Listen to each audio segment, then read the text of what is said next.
Are you watching someone struggle with depression? Do you want to get involved or help but don't know how? There are ways to make a difference. Whether you have a teenage child whose treatment is private and protected or a spouse who refuses to take their meds, you don't need to feel helpless to intervene. Hear from our experts about how to approach your loved one, who to call for help and when to keep your distance. Plus, you will hear true stories of folks who have had success reaching out. As always, our expert guests answer questions from the audience. Announcer, welcome to this Health Talk show. Before we begin, we remind you that the opinions expressed on this show are solely the views of our guests. They are not necessarily the views of Health Talk, our sponsors, or any outside organization.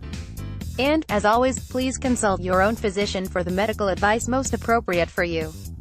Now here's your host, Heather Stark. Hello, and welcome to our show, Depression, How to Intervene. I am your host, Heather Stark. Depression can be a debilitating disease. Those who suffer from this disease can have difficulty functioning in everyday life. But what if you are the family member, friends, spouse, or child of someone suffering from depression?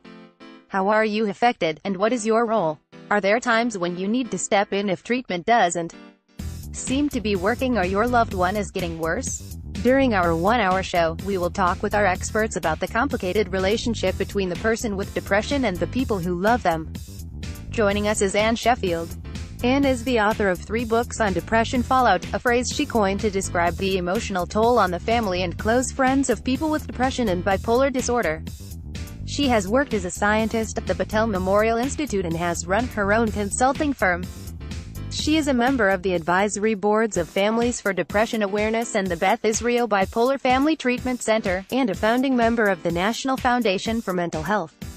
Her website, depressionfallout.com, receives 7,000 hits per day.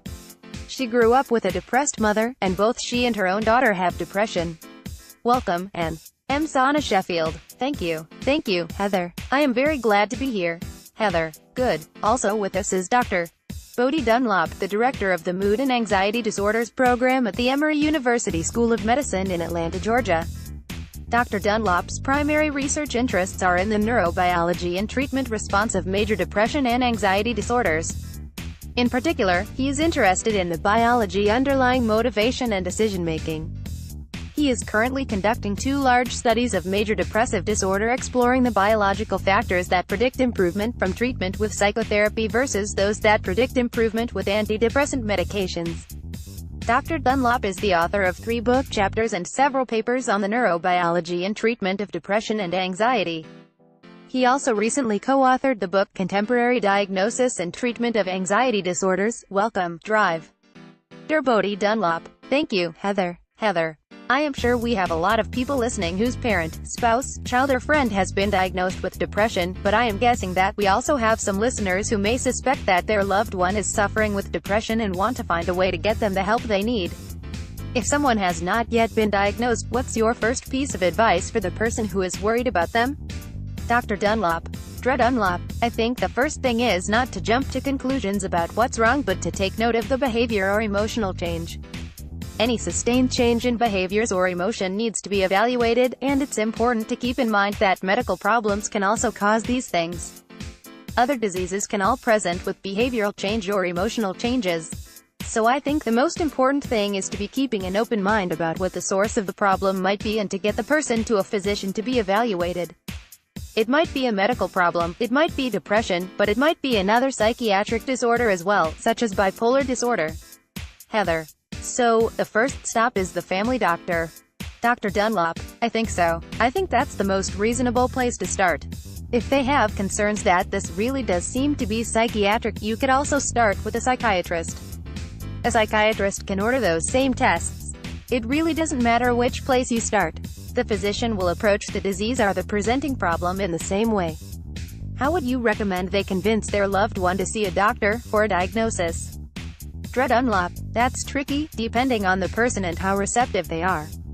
I mean, I think you first have to have a conversation with the person about what you've seen change in their behavior or emotional state. Be specific about what you have seen and see how they explain. Do they also notice a change? And what do they think is causing it? If they can at least acknowledge there's a change, that gives you a chance to encourage them to seek treatment. You may also want to ask them about medical problems as well. Heather: I see. Well, how is depression diagnosed? That's the hardest challenge to getting people into treatment because there is no objective test that you can hold up in front of them and say, this test shows that you have depression. It is diagnosed through an interview with someone trained in mental health diagnosis. What we look for is specific, significant symptoms that are sustained over time, predominantly symptoms of increased or excessive